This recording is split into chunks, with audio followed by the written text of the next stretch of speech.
Pada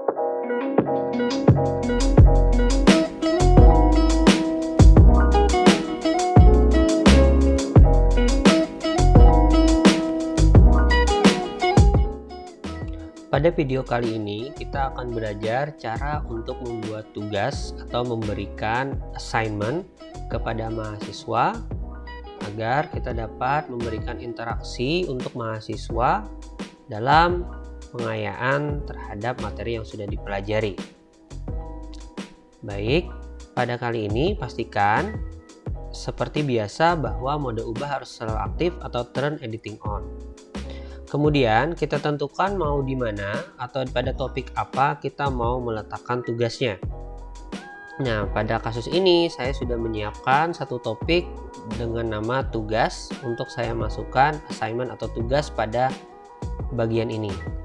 Untuk membuat tugas atau menambahkan tugas, kita klik add activity or resource. Lalu kemudian ada bagian pertama itu namanya assignment dan ini merupakan aktivitas tugas. Kita klik add a new assignment. Nah, pengaturan pertama tentu harus diberikan adalah memberikan nama. Nama itu sifatnya bebas, tergantung keperluan. Untuk kali ini saya akan menuliskan tugas 1. Kemudian pada bagian description kita akan memberikan instruksi atau perintah terkait tugasnya untuk melakukan apa saja.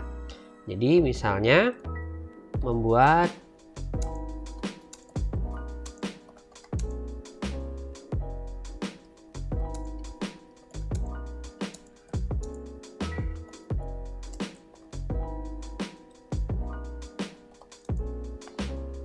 misalnya saya memberikan tugas untuk membuat sebuah makalah terkait manfaat e-learning pada masa pandemi COVID-19. Untuk deskripsi itu bisa kalau mau ditampilkan di depan bisa kita aktifkan display description on course page, tapi apabila tidak perlu juga tidak masalah. Lalu pada additional files ini kita diberikan opsi untuk memberikan file tambahan. Ini juga sifatnya opsional. Jadi apabila misalnya tugasnya itu ada materi-materi tertentu atau ada bahan tertentu yang mendukung tugasnya untuk kita berikan agar mahasiswa bisa menjawab atau mengerjakan tugasnya, itu bisa kita berikan. Namun apabila tidak ada juga tidak masalah. Nah, ini kalaupun ada, ini kita bisa berikan misalnya tugas-tugas seperti membuat jurnal atau tugas-tugas melakukan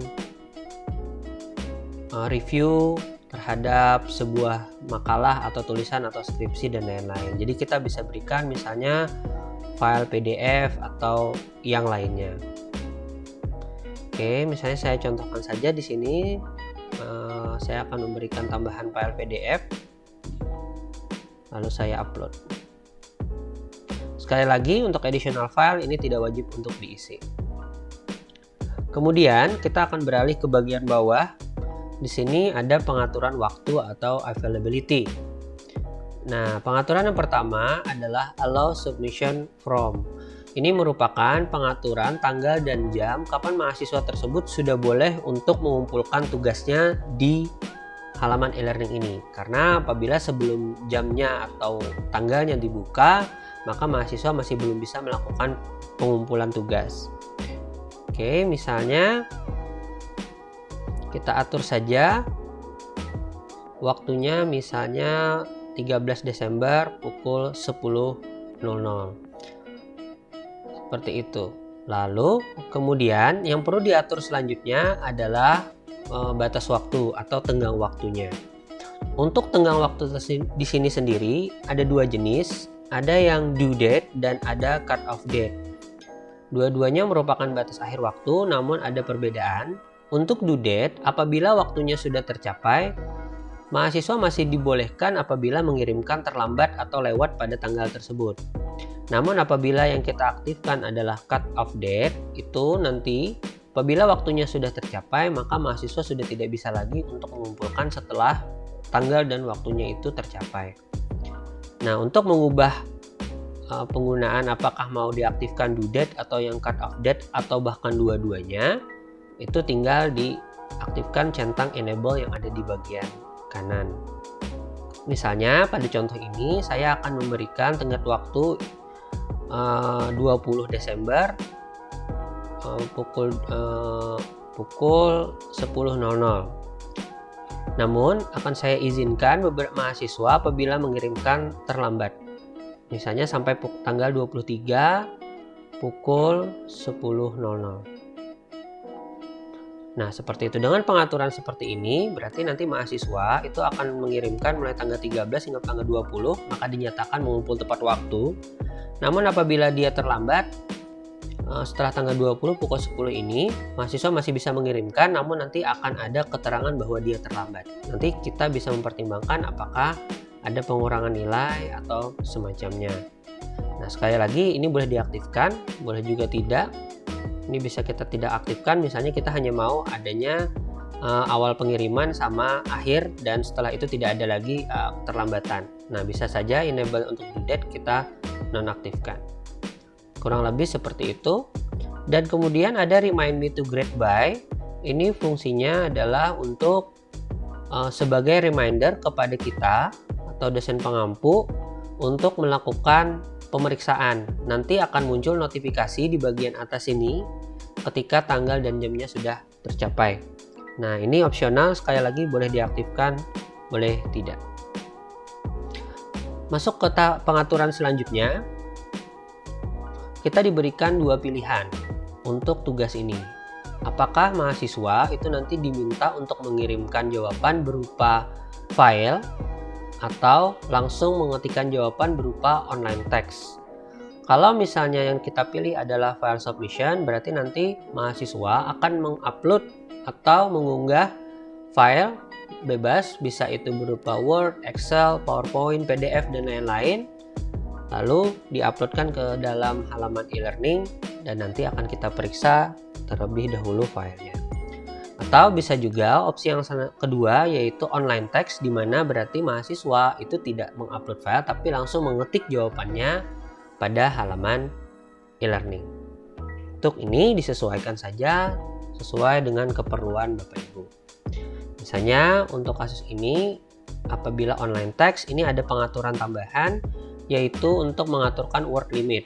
Word limit di sini berfungsi untuk memberikan batas maksimal kata yang boleh mereka inputkan terhadap masukan atau inputan jawaban mereka. Misalnya kita mengatur maksimal 500 kata supaya jawaban mahasiswa itu tidak terlalu panjang. Tapi di sini word limit hanya berfungsi untuk membatasi panjangnya kata. Nah, beralih ke file submission, ini ada pengaturan tambahan. Pertama, maximum number of uploaded files. Ini kita bisa mengatur berapa banyak maksimal file yang bisa diupload oleh mahasiswa.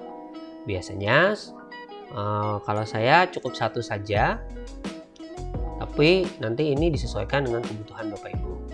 Lalu kemudian, maksimum filenya bisa kita atur, misalnya kalau filenya tidak mau terlalu besar, bisa kita atur misalnya 1 MB saja. Karena kalau semakin besar filenya, itu nanti akan membuat kita juga sendiri kerepotan untuk mendownloadnya dengan jumlah besar. Namun sekali lagi ini tetap perlu disesuaikan dengan jenis tugasnya. Maksimal file yang bisa kita atur adalah 50 MB. Lalu di bawah sini ada accepted file types. Kita bisa membatasi jenis file apa saja yang boleh diupload oleh mahasiswa. Misalnya kita hanya meminta mahasiswa untuk mengirimkan filenya PDF. Maka di sini kita bisa men-choose, lalu kemudian mencari PDF. Misalnya PDF itu ada bagian di document file. Bisa kita expand, lalu kita pilih PDF. Kita centang, dan centang ini boleh lebih dari satu. Misalnya selain PDF juga diizinkan untuk doc dan docx. Misalnya seperti itu. Lalu kita save change. Nah, maka dengan pengaturan seperti ini, mahasiswa hanya bisa mengirimkan jenis file baik itu PDF, docx, dan doc saja. Tidak bisa apabila mereka mengirimnya file Excel atau PowerPoint atau gambar, seperti itu. Nah, secara dasar itu saja yang perlu diatur, yaitu mulai dari pengaturan nama, memberikan instruksi melalui box description, lalu additional files jika ada, jika tidak ada masalah, lalu kita atur waktunya. Kemudian menentukan jumlah atau jenis file atau online text. Nah, setelah ini diatur, ada beberapa pengaturan lainnya. Ini untuk saat ini kita abaikan saja. Nanti pada video lainnya akan kita jelaskan lebih lanjut pengaturan lebih lanjut ini. Cukup sampai di sini dan kita lakukan save and return to course. Nah, maka sudah terbuat sebuah tugas yang ada pada halaman e-learning. Ketika mahasiswa menjawab, nanti akan tercatat atau tersimpan. Nah, berikut adalah contoh tugas yang sudah ada dikerjakan oleh mahasiswa pada mata kuliah saya yang lain. Misalnya pada tugas manajemen memori, kita klik. Di sini ada keterangan bahwa ada 11 mahasiswa dan sudah mengirimkan jawabannya sebanyak 11 orang juga dan perlu dinilai 11 orang juga. Nah, bagaimana cara untuk melakukan penilaiannya? Kita hanya perlu melakukan atau menekan tombol grade. Nah, di sini kita bisa melihat jawaban mahasiswa. Nah, ini kebetulan adalah sifatnya online text, jadi ini tidak berupa file, maka kita bisa ubah penampilannya seperti ini saja. Di bawah sini ada beberapa jenis tampilan yang bisa kita atur. Nah, ini sifatnya adalah online text, maka kita bisa baca. Dan kemudian untuk memberikan nilai bisa kita berikan pada bagian grade out. Nah, misalnya kita berikan nilai 80, lalu kita berikan feedback comment apabila diperlukan. Misalnya kita berikan komentar bahwa jawabannya sudah cukup tepat atau ada koreksi-koreksi terkait jawaban mereka. Lalu apabila sudah, kita tinggal save and show next untuk ke mahasiswa selanjutnya, atau bisa juga kita klik save change. Demikian untuk video terkait pembuatan tugas. Terima kasih.